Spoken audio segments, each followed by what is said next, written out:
as crianças que não aprendiam na escola, que tinham inadaptação escolar, insucesso, elas eram encaminhadas para um local onde tinha uma equipe, vamos chamar de equipe multidisciplinar. Essa equipe ela continha médicos, psicólogos, né, outros profissionais, terapeutas e professores também, pedagogos, né. Então, o fazer psicopedagógico ele estava pautado numa origem orgânica. Precisava se descobrir por que as crianças não aprendiam qual a origem do insucesso escolar. E a pesquisa era na criança, né? Então, mais ou menos em 1920, criou-se essa equipe multidisciplinar, mas apesar de todos os outros profissionais envolvidos, ali tinha um médico, e o médico era aquele profissional que tinha um parecer maior, e ele dava esse parecer maior, então a palavra dele era a palavra forte ali naquele momento. Caminhando daí para os outros anos, 1940, 1960, alguns profissionais começaram também a discordar desse insucesso escolar ser pautado somente na criança e ser somente de uma origem orgânica biológica. E aí começaram a escrever artigos científicos, começaram a pesquisar e nessa época, mais ou menos, começaram a desenvolver uma pedagogia institucional. E o que uma pedagogia institucional faz? É um pedagogo especializado, que na época também tinha um psicólogo já trabalhando dentro da escola, um psicólogo escolar nessa época, né? Que estava ali em contato com os professores, com a dinâmica da instituição, realizando atividades, auxiliando no desenvolvimento das crianças, né? Então, essa época também começou a criticar esse diagnóstico, assim, nessa ordem. E aí, ainda estamos na Europa, mais ou menos na época de 1970, 72, foram publicados muitos artigos científicos. Inadaptação escolar, insucesso escolar ou inadequação pedagógica. Começou a uma reflexão. Aí os pesquisadores começaram a refletir que essa ação médica, essa ação medicamentosa, esse atraso poderia estar também em outras variáveis envolvidas que não fosse só de origem orgânica.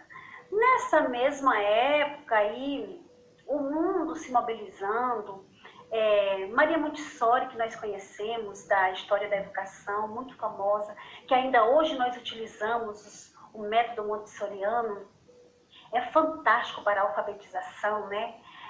Mais ou menos também nessa época aí nós tivemos conhecimento das classes especiais, nós tivemos conhecimento das pesquisas de Jean Tarde, nós tivemos conhecimento de Pestalozzi e outros pesquisadores, se dedicando às crianças com problemas de aprendizagem, aos distúrbios, às classes especiais, e o mundo vai caminhando com suas pesquisas, isso está muito dentro da história da educação. E aí nós viemos desse lugar. Nós temos essa origem, caminhamos para a Argentina. Lá na Argentina nós temos nossas fontes pedagógicas, né? Assim muito mais aprofundada dentro da psicanálise, de uma teoria psicanalítica. Lá nós temos Jorge Visca, que já é falecido. Ele foi um grande psicólogo, pesquisador.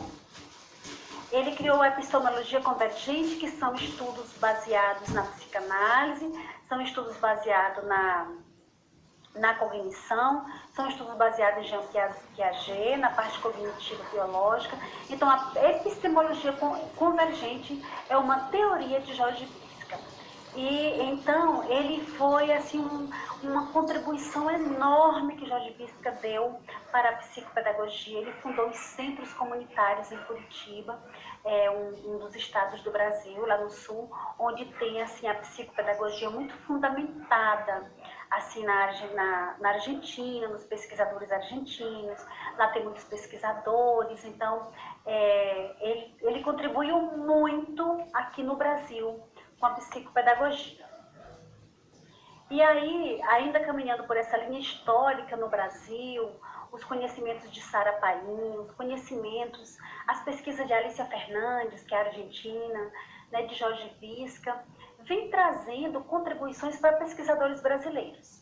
Algumas universidades, né, as pesquisas mostram, como a PUC São Paulo, por meio de pesquisadores como Popovic e Moraes, começaram um trabalho com uma clínica psicológica, né? Por meio dessa clínica psicológica, eles começaram a se interessar por livros e artigos, teses de doutorado, resenhas, começaram a escrever mais ou menos na década de 70, e aí começaram a fazer muita publicação. Então começaram os cursos de especialização em São Paulo, as pós-graduações em psicopedagogia, né? Aí na década de 80 já foi fundada a Associação Estadual de Psicopedagogia de São Paulo, as pessoas começaram a se interessar muito pelas pesquisas, pelos estudos, né? Em 1988, a Associação Brasileira de Psicopedagogia, ela passou a ter um núcleo em vários estados do Brasil. Então, a psicopedagogia ela foi se propagando por meio da ciência, por meio de pesquisas, não é por meio de achismo, né? Por meio de pesquisadores, de professores renomados universitários, por meio de toda essa linha teórica que a gente vem trazendo até aqui. Aqui no Brasil, mais ou menos na década de 50, mais ou menos quando começaram os testes psicológicos, os problemas de aprendizagem passaram a ser entendidos como uma dificuldade decorrente de outros manejos, como os institucionais, que poderiam estar inadequados, talvez, segundo, né, os teóricos, de conflitos não resolvidos e de outros, e não apenas só da criança.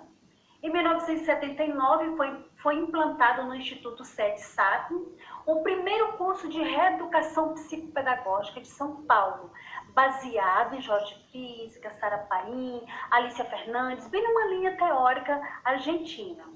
Então, mais ou menos na década de 80, olha como estamos já caminhando bem, com muitos pesquisadores, muita gente atuando na área.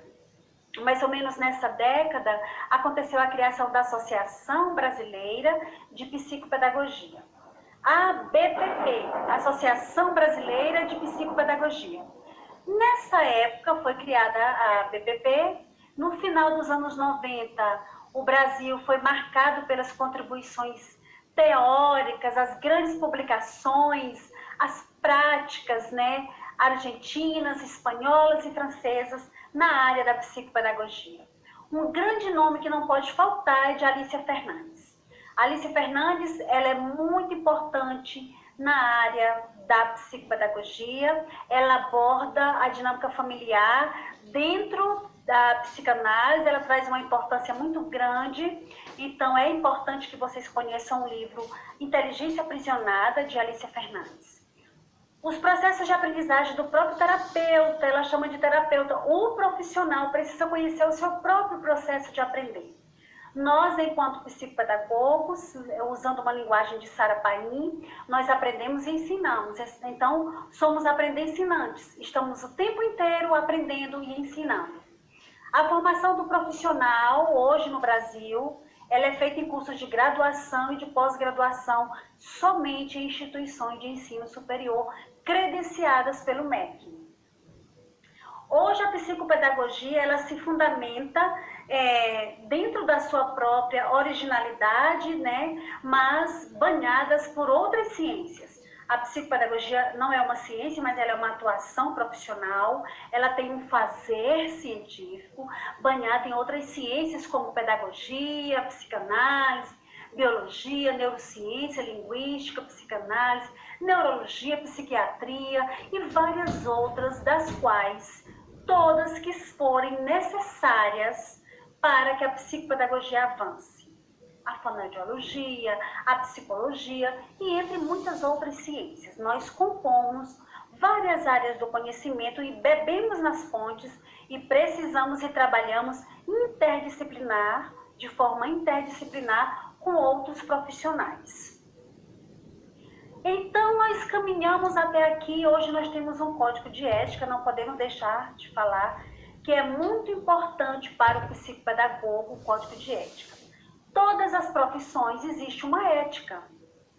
Então, não pode faltar na área da psicopedagogia um código de ética, né? Que traz os princípios, que vai falar da formação, que vai falar do exercício das atividades psicopedagógicas, dos instrumentos que devem ser utilizados, das responsabilidades, dos deveres, da publicação profissional, dos honorários. Então, vamos conversar um pouco sobre isso.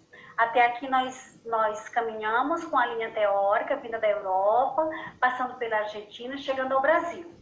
Hoje, nós vamos agora desmembrar o Código de Ética e vocês vão perceber como é que está mais fundamentada a psicopedagogia. Então, o que é a psicopedagogia? Ela não é uma ciência, mas ela é um campo de atuação na área da educação e na área da saúde. Ela se ocupa de um lugar de aprendizagem. Ela considera a pessoa como um sujeito. Ela considera a família, ela considera a escola, a sociedade, todo o contexto que esse sujeito está envolvido. Ela utiliza procedimentos próprios dela. Ela se fundamenta em diferentes referenciais teóricos. Então, a psicopedagogia é da área da saúde e da educação. Por quê?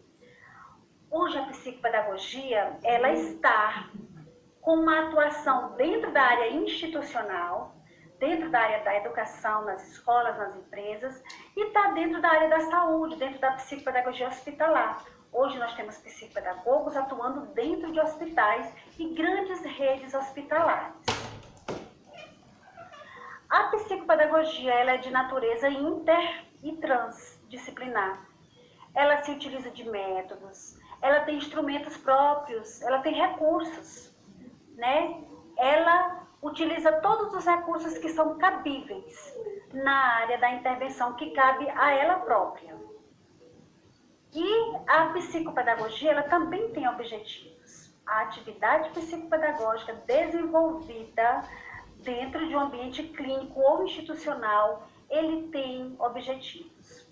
Promover a aprendizagem, contribuir para os processos de aprendizagem, de inclusão social, de inclusão escolar, seja para qual sujeito for. Ela tem o objetivo de compreender e propor ações frente às dificuldades de aprendizagem. Como que ela vai propor ações? Propor ações à escola, ao professor, como aquele professor lidar diante daquela dificuldade, como aquele idoso, como aquele aprendente mais jovem, aquela moça, aquele rapaz, não importa a idade, aquela pessoa, aquele sujeito que está sendo atendido, ela vai propor ações frente a essas dificuldades de aprendizagem que esse sujeito está encontrando. Um dos objetivos também é realizar pesquisas científicas no campo da psicopedagogia. Como eu disse para vocês, nós temos muitos psicopedagogos que realizam pesquisas, que escrevem, publicam artigos, né, que orientam estágios, que orientam mestrado, doutorado. Nós temos muitos formadores que são professores